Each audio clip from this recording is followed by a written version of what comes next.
అఖిల్ శ్రేయ భూపాల్ పెళ్లి రద్దయిందన్న వార్తలు మీడియాలో హోరెత్తాయి.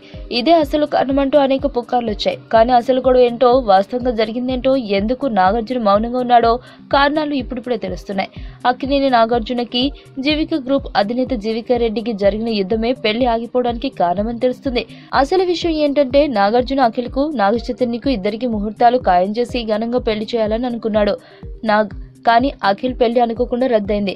ఈ పెళ్లి తర్వాత ఇద్దరు అన్నదమ్ములు ఎవరి జీవితాలు వారు ఏర్పాటు చేసుకోవాలి. సమస్య తలెత్తింది ఇక్కడే. అసలు అక్కినేని వారసులకి ఆస్తి పంపకాలు జరగాలని వియ్యంకుడు కోరడం, అప్పుడు నాగార్జున ఇప్పుడు ఇది సమయం కాదని అనడంతోనే ఈ గొడవ పెద్దదైంది. నిజానికి అక్కినేని ఆస్తులలో అందరూ వాటాదారులు కావడమే ప్రధాన సమస్య. నాగార్జున అన్నయ్య అక్కినేని వెంకట్, ఆయన కుటుంబ సభ్యులు, నాగార్జున అక్క నాగసుశీల, తన పిల్లలు, వారి కుటుంబ సభ్యులు, ఇలా అందరి పేరున ఆస్తులున్నాయట. ఇక వాటిని విభజించడం అంటే ఇప్పుడే కుదరదని నాగార్జున చెప్పాడు. అందుకే పెళ్లి జరగలేదని నాగార్జున ఈ విషయంపై నోరు విప్పలేదని చెబుతున్నారు ఫిలిం నగర్ వాసులు.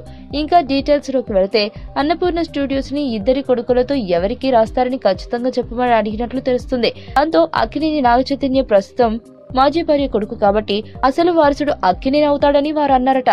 దాంతో అఖిల్ పెళ్లి కొన్నాళ్లు వాయిదా వేద్దామని అనుకున్నారు అంతా. అది అసలు విషయం.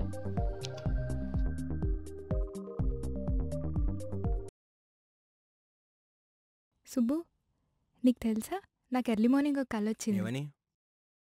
నువ్వు నన్ను జ్యువెలరీ షాప్కి తీసుకెళ్ళి వడ్డానం కొనిచ్చావంట. ఏ టైంకి?